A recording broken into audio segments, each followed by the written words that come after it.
Right? So instead of going back and looking at that number 20 and having to figure out how to break that up, she just looked at her group of 10 and figured out, I can break that in half. If I broke my group of 10 in half, now I'll have 4 groups of 5.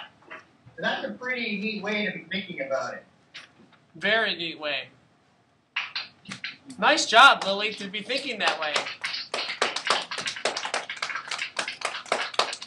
Because what we've been working on as third graders is this year, by this time in the third grade, my students have pretty much mastered their multiplication facts.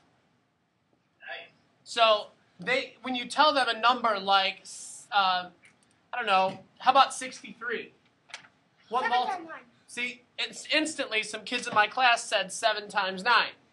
So once you start to learn these, what you guys are doing is the beginning of multiplication and division, which is awesome.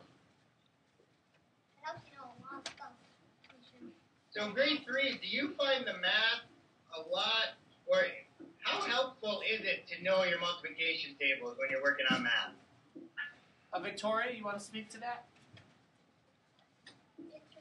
We can't see your camera. There we go. Oh, there you are.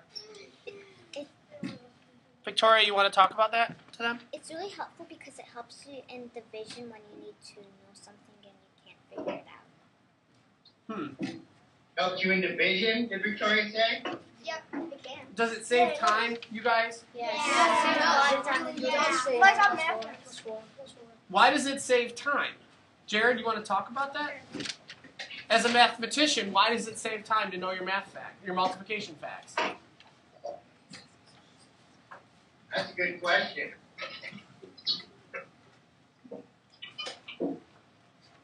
It saves time because if you add it up, you have much more numbers than if you multiply. You only have like 2 numbers or 3 numbers instead of like 10 numbers or 20 numbers. You just have like a minimum number.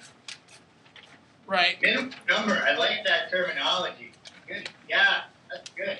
Thank you. Welcome. Cool. Bella, do you want to tell them one more thing about it? Why else is it helpful? What was that last student's name? Jared. Jared. It saves a lot of time, multiplication. Say you, it's a 20. You had the number 20. Instead of saying 4 plus 4 plus 4 plus 4 plus 4, you can do 4 times 5, and it saves a lot of time. Right, yeah, perfect. So we're starting to learn that we can take out, if we had something like 4 groups of 5, we can actually take out the words groups of and insert a multiplication sign. Yes, you can. That's exactly right. That's really cool, Mr. McCutcheon, that you noticed that. That's how I roll. Very cool. That's how I roll.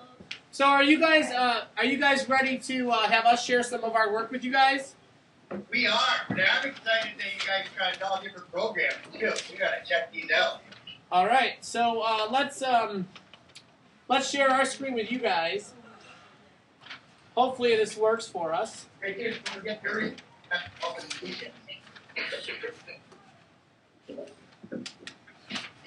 I'm recollecting your work.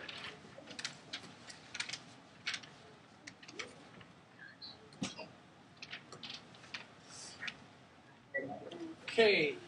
What do you see on your screen? Do you see our computer? Yeah. All right. Excellent. All right. I'm using our smartboard right now, so hopefully this works for us. What we did is with our programs called Google Docs, you can see it here. This is just the program where the kids did their work. Whose is this? This is Tori's. So I'll view this full screen. And Tori, do you want to come up and talk about this? How you did it? Go ahead.